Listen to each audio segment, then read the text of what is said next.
Welcome back to Joe Stunner Boxing. Last December, Peter McGRAIL fought a guy called Jarico O'Quinn, a guy who came in with only one defeat, although that defeat was in the first round. And McGRAIL toyed with the guy, knocked him down twice. I think it was the second and the fourth round, I think. And he got sloppy and he got chinned in the fifth, flattened. And he lost his unbeaten record. Well, he was due to have a rematch with O'Quinn, but O'Quinn pulled out for personal reasons. And so what did Matchroom do with McGRAIL? They put him in with a former British champion who was coming off not one, but two defeats, and is also a light puncher. And that person was Marc Leach, former British super-bantamweight champ. 3 fights ago, he won that, or 4 fights now, I think. He won the British title over Chris Bourke, unanimous decision. He then lost it in a unanimous decision to Liam Davies. And in his last fight against Masood Abdullah, he retired after 7 rounds. So Leach was brought in as a fall guy, basically. Former British champ, but a light puncher, only 4 wins inside the distance in 18 wins, 3 defeats, lost his last 2 on the bounce. He was brought in as fodder for McGRAIL to look good. And to be honest with you, McGRAIL, it was a mixed bag for me. Yes, he won virtually every round. If he didn't win all of them, he near as damn it won all of them. I mean, maybe you could give Marc Leach a round, but I wasn't scoring it because the rounds were very repetitive. And from the word go, I mean, McGRAIL came out very, very aggressively.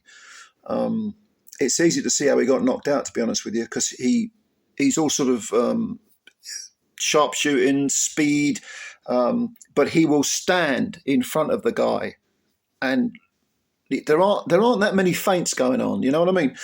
He'll sort of reach into, he'll get into range, and there are moments where he just doesn't do anything. It's almost like he's trying to psych himself up within a split second or two to fire these sort of laser-like punches. Unfortunately for him, it only takes a split second to counter, or for the other guy to get there first, which is exactly what happened with Jarico O'Quinn. Well, Marc Leach hasn't got any power. Like I say, only 4 wins out of 18 inside the distance.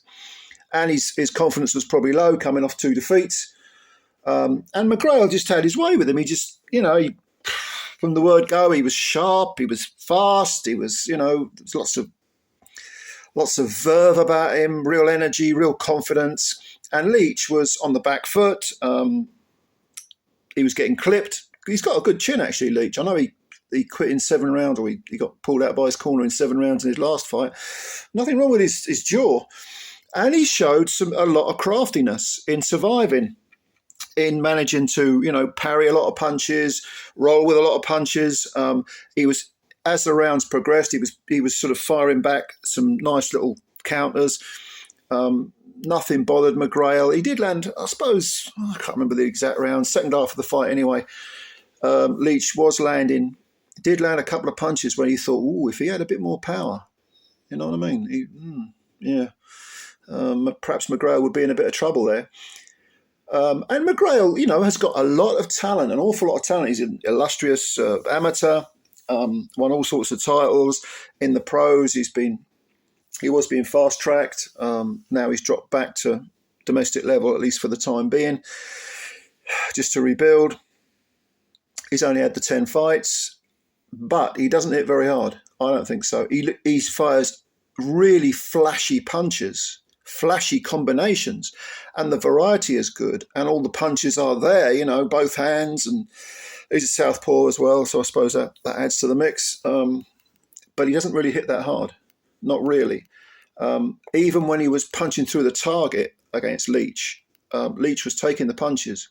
And, Leach has got a good jaw, no doubt about it. But you would think with that amount of... He reminded me, punch-wise, in terms of power, a bit like Conor Benn, although these are super bantams.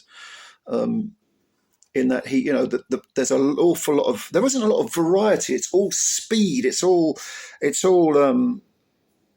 salvos. It's not like he'll touch a guy and then ping a hard one over.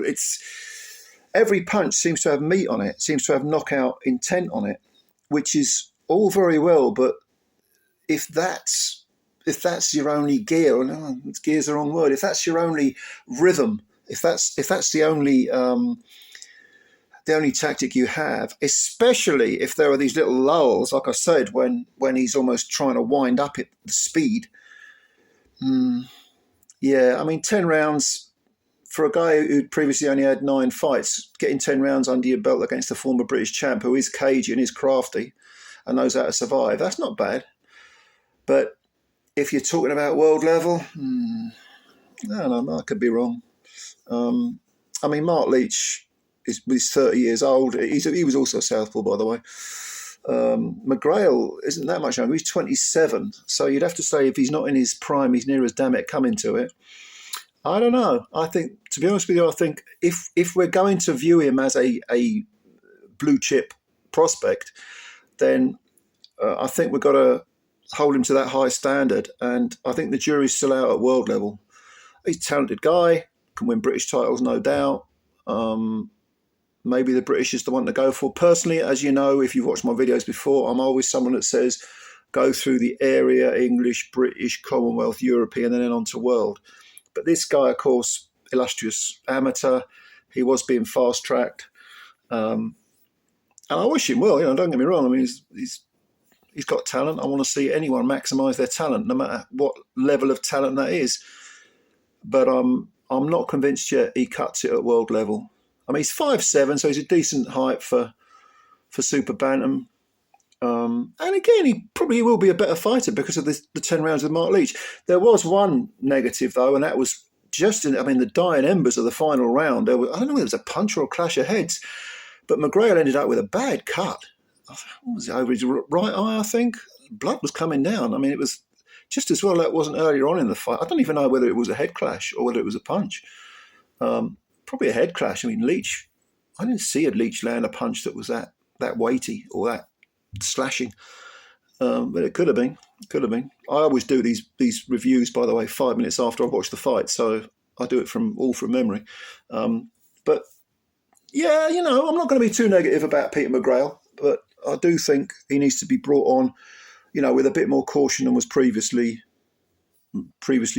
shown by Matchroom. And a rematch with Jarico O'Quinn, okay, if you like. I mean, Jarico O'Quinn, to be honest with you, didn't look like a world beater to me, even though he knocked McGRAIL flat. Like I say, he'd been on the floor twice, second and fourth rounds against McGRAIL, and he looked like he was on his way out. And then he just found that big punch. And McGRAIL, I don't see him having world class power anyway. Not really. Anyway, what do you think? Are you in sort of two minds like I am? What do you think of McGRAIL? Let me know. Let me know your opinions. Comments below as usual. Please, if you're new, subscribe to the channel. It takes a second and you'll be helping us out big time. And also, if you could hit the like button, because they count the likes, so I'm told. Don't know why, but they do. And yeah, looking forward to reading your comments. I always appreciate your time, and I'll speak to you later. Bye for now.